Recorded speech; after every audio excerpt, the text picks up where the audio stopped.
Welcome to the FI Newscast, where we bring you relevant news in the food and beverage industry. Today is Friday, October 27th, 2023. I'm Susan Choi, your host for this show. Today we have a special treat for you. We're going to show you a sneak peek of a special panel discussion we hosted during New York Tech Week 2023, all about the rise and effectiveness of influencer marketing in food and beverage. Can't wait to show you all, but first, let's cover some of the top stories from this week. We start this week with a look at the GDP, which rose by 4.9% in the third quarter, according to advanced estimates from the Bureau of Economic Analysis. Real GDP for the second quarter increased 2.1%. The third quarter numbers beat most analysts' expectations, with a survey of experts from Reuters predicting a 4.3% annualized rate. The new growth rate is the fastest since fourth quarter 2021. The agency said that the increases were due to a rise in consumer spending, private inventory investment, and various government spending. In earnings news, Coca-Cola sales remain strong. Despite price increases, the soda maker's unit case volume rose by 2% for Q3 fiscal year 2023. Adjusted sales came in at $11.9 billion, an 8% rise year over year. This is compared to PepsiCo's decline in demand. Volume movement fell by 6% for their third quarter. Coke CEO James Quincy cited their away-from-home sales really driving their results, as opposed to at-home sales, where consumers are more likely to purchase private label brands. Sales also struggled in Europe and China. The company plans to announce their outlook for 2024 next quarter. Meanwhile, Dutch beer maker Heineken did not fare so well. Though revenues were up 2% due to price increases, they sold 4.2% less beer in the third quarter. The company cited the tough economic climate and the growing wariness of consumers as reasons for the drop. As with Coke, Heineken's US-based sales did better than those overseas. Over in the protein market, some pivots in strategy after seeing disappointing data. Archer-Midland-Daniels Co. is rethinking plans to create a plant-based meat facility.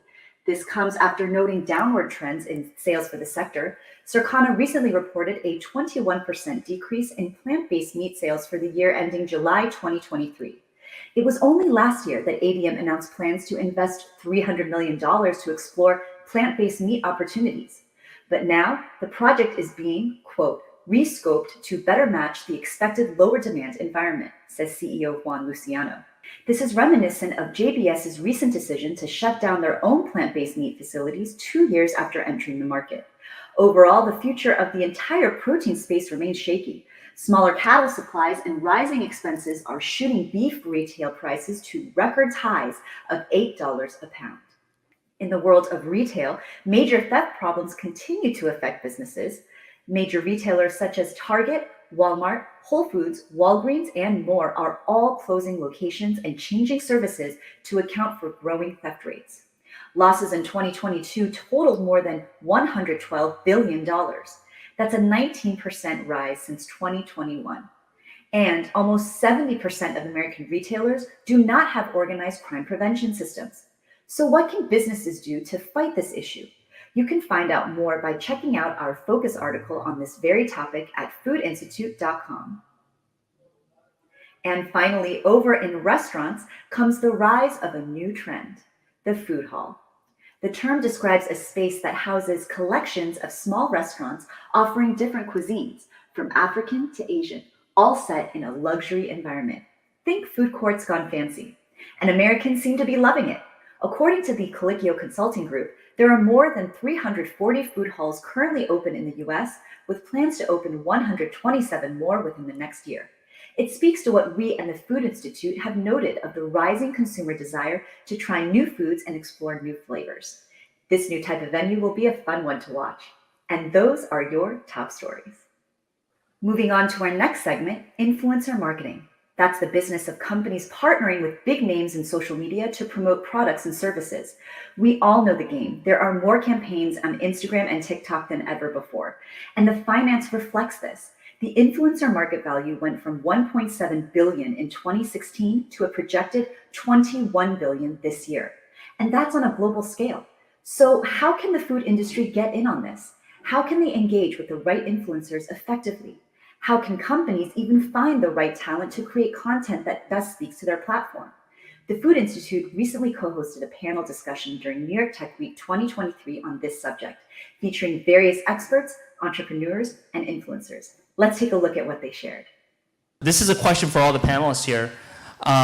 Why now? Why is influencer marketing such a big category now? My answer to your question is, me personally, I've been in marketing for over 20 years. I come from the media side. And the media side has seen something's happening.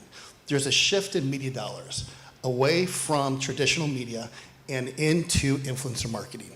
I'm not saying that traditional media, ad spins, banner ads, stuff like that, paid search, performance marketing is going to go away. It's not. We're just getting a more leveled media mix.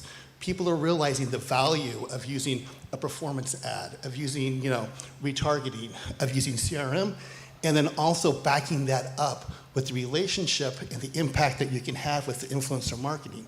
So from my perspective, what you're seeing isn't so much as influencer marketing, the ad spend and the money going to it growing, it's the industry maturing.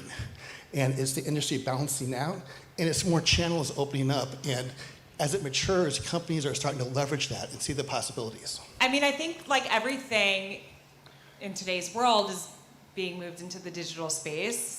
I think that's just like all our lives are in the palm of our hands. So naturally, outside of traditional ads, people want to find things that are relatable, and they want their friends to be recommending things to them. And those friends, people find that connective tissue to these influencers and these talents. And obviously, for brands, it's finding people who align with who you are, and that can then portray your brands in a way that feels authentic and kind of validates to their audiences that that's something they use in their daily lives. I mean, I'm so guilty of it too, like following people, seeing something they post and being like, I need to buy that right now. I mean, I think it just makes more sense in general. I have a friend who told me years ago, you have to evolve or dissolve, and people don't listen to the radio as often as they used to. They don't watch television as often as they used to. So if you're dumping like all of your ad money into those two channels, you're missing a huge market where, again, I don't wake up and turn on the TV, but I wake up, I get on Instagram, I get on Twitter, I look at Facebook. So it's just a way to really get your point across. Also, when you do things with like, let's say integrations with YouTube videos, your ad lives forever. Like if you have a commercial or a radio ad, it's like, you get your 30 seconds for X amount of time and then it's gone. So they're just kind of, wisening up and figuring out another way to do things. Made in Network, we make shows. We finance them, we produce them, we publish them. YouTube is our core engine. Everybody here watch BuzzFeed, Vice. I was at Vice for years. Everybody, the publishers and they fell in love with their own food brands, but it was abundantly clear that personalities were the driver, and I'm going to say food now, but you talk about film reviews and all that kind of stuff, but people gravitated towards it, and can you build global media brands around characters? That's the premise, that's what's happening. They trust them, everything you guys said previously, that believe it all, but I think it's about they have the goods now. Right. They have it at scale, and they have the marketing sophistication to run pre-roll and integrate and do cross-channel promotion and create custom codes and deliver and tag them and do all this stuff that every single major media brand can do. And that's why, hey, why not work with us? So, Meyhem, can you share a little bit about your background, rising through sort of like the social media growth as an artist and transitioning into sort of like the food and beverage world? Yeah, honestly, all of this was just a beautiful accident. I just wanted to be a musician. I made music, and one of my best friends and frequent collaborator, Action Bronson, at the time he was signed to Vice, and that's when Viceland Cable Television Network started. So he asked me if I wanted to be a guest on the show. And I was kind of like, oh yeah, I could get some money to eat a sandwich in the background. That's amazing. And then next thing you know, it just evolved, and I became a full-time cast member. We shot 4 seasons, traveled the world, and then after that, it just kind of opened a lot of doors within the food world. Just restaurant collabs, pop-ups, things of that nature. Then I met Ryan. We have 2 cooking series on my YouTube channel. One is called Fridge Diving, where You know, I find some things in the fridge, I turn nothing into something, but it's not really nothing because anything in my fridge is amazing anyway. But we kind of revamp it. And then the other show is called Flavor in Your Ear, where we cook things based off song lyrics. Like example, like Biggie, a T-bone steak, cheese, eggs, and Welch's grape, or you know, anything from any genre of music. We kind of take a line and turn it into a meal. And now I'm here on a panel talking to all of you. So the ride continues. It's not really about what you think or when you think it, it's about when the world thinks it. And once you start getting booked for things and having more and more opportunities and people care about your opinion, then it's like, okay, I'm here. You know, like that's why I said I wasn't being funny saying it's a beautiful accident. It's what you do with that accident when you're there. You know, you have to maintain it, control it, and help grow. Awesome. All right, so we're going to move over to Ryan.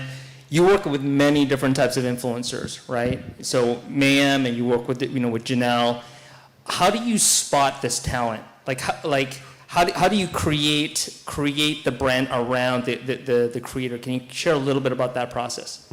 I think a big thing is, and I was like trying to figure out some nuggets to throw out there, but there's this premise that the second rat gets the cheese, right? Every single thing, I don't want to say every single thing, the majority of hits that we have made have been demonstrated across the internet for years. And it's the ability to take them, understand them, package them, make them ownable.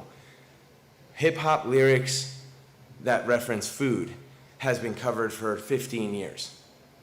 He did it different, right? Made it ownable, put a rapping on it. So there's a difference between like pure origination and then the kind of like iteration of it all that I think is essential. And so when you look at a creator, are all those things possible? The second theme, we're going to talk a little bit on the brand side, right? So Kate, I want to bring you into the discussion here. So Thomas Ashbourne, you guys work with a number of celebrities, Yeah. Sarah Jessica Parker, Neil Patrick Harris. Talk to us how you, as a CMO of Thomas Ashbourne, how do you develop these partnerships? What's the thought process? How do you actually approach these celebrities? And what's been the result so far? You've been on the job recently, and tell us a little bit about that. For us, it's finding partners who are passionate about craft cocktails. We believe that authenticity creates credibility, which then, leads to them drinking and enjoying it in their daily life. So obviously there was a couple of launch SKUs for us, the 𝗙𝗿𝗄, Sarah Jessica Parker, two synonymous things, Sex and the City, I'm sure many of us are familiar. And she is a businesswoman. Outside of being a phenomenal actress, she has a wine company, she has a book imprint, she is a passionate partner. And for us, we're not just throwing money at our partners, they're actual partners in our company. They own part of their cocktails, we don't just pay them to market it, which I think allows us to then create more partnerships that are more meaningful. So like for Neil, we started talking to Neil because he wanted to get involved. He's loves craft cocktails, and he also loves caffeine, what we've learned. So we went out on a night on the town, and Neil, we went bar hopping, and Neil loves espresso martinis that I'm sure many of us also really enjoy. So we kind of went around and picked our favorite things from each bar, and we love the notes of chocolate in this one and the notes of vanilla in this one, and they do this really well. And we take the time to develop these cocktails with our partners to create a product that they feel good about and that we feel really good about. So for us, it's about finding partners who are as passionate about our product as we are. And that was an exclusive look at our New York Tech Week panel discussion, how digital influencers and food brands have launched viral trends. If you want the full version, you have to be a member. And if you do, you'll get lots of great additional perks with the membership, such as access to detailed reports, webinars, and more great content. Find out more at foodinstitute.com. Before we go, we're going to take a look at what's coming up in the food industry in the coming days. On October 30th, Denny's Corporation releases latest earnings. On October 31st, the Conference Board puts out an updated Consumer Confidence Index. On November 1st, ADP reports what's going on with employment. And also on November 1st, a big one, the Federal Open Market Committee makes a new decision on interest rates. And on the same day, DoorDash puts out fresh earnings. And more earnings are rolling out on November 2nd for Starbucks Corporation and 𝗙𝗿𝗶𝗆 Holdings, Inc. And that's our show. Thanks so much for watching. I'm your host, Susan Choi. Don't forget to tune in next week for another great episode of the FI Newscast. I want to remind you to like, comment, share, and subscribe to our social media channels. The support really makes a difference for us. Thanks again for watching. Have a great weekend and take care.